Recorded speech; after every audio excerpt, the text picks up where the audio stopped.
अस्य श्रीगरुडकवचस्तोत्रमहामन्त्रस्य नारदऋषिः वैनतेयो देवता आनुष्टुप्छन्दः मम श्रीवैनतेयप्रीत्यर्थे जपे विनियोगः।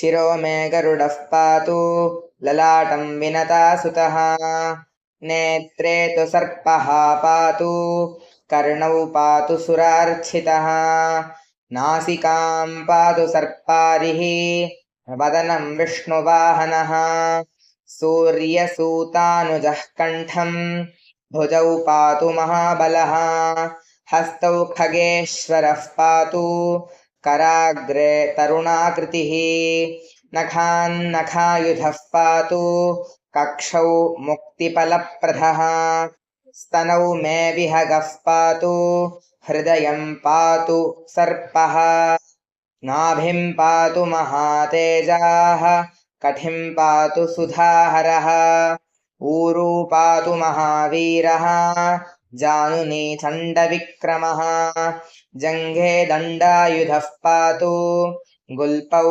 विष्णुरथः सदा सुपर्णः पातु मे पातौ तार्क्ष्यः पादाङ्गुली तथा रोमकूपानि मे वीरो त्वचं पातु भयापः इत्येवं कवचं दिव्यं पापघ्नं सर्वकामदं यः पठेत् प्रातरुत्थाय विषदोषं प्रणश्यति।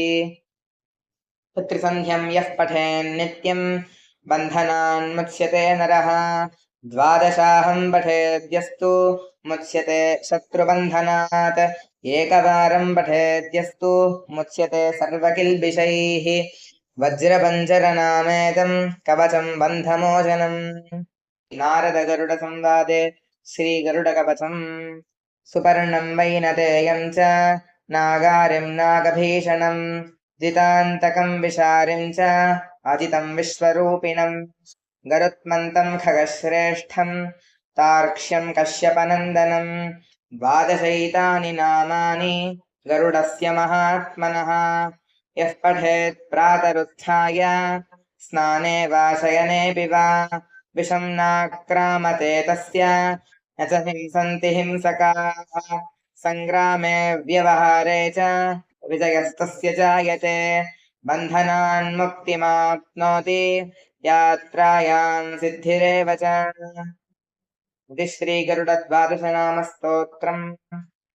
पुरस्तात् केशवः पातु चक्री जाम्बूनदप्रदः पश्चान्नारायणः शङ्खी नीलजीमूतसन्निभः इन्दीवरदलः श्यामो माधवोर्ध्वं गदाधरः गोविन्दो दक्षिणे पार्श्वे धन्वी चन्द्रप्रभो महान् उत्तरे हलभृद्विष्णुः पद्मकिल्जल्कसन्निभः आग्नेय्यामरविन्दाभो मुसली मधुसूदनः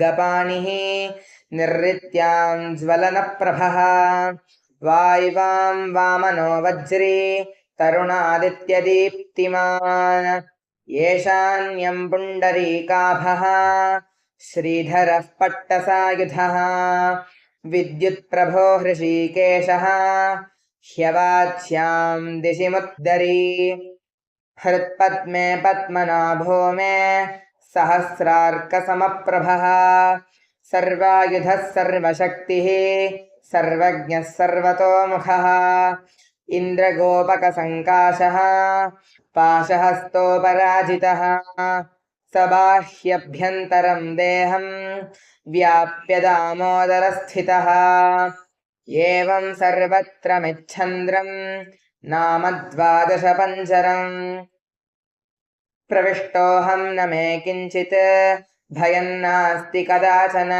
भयं नास्ति कदाचन। श्रीविष्णुद्वादशनामपञ्चरस्तोत्रम्।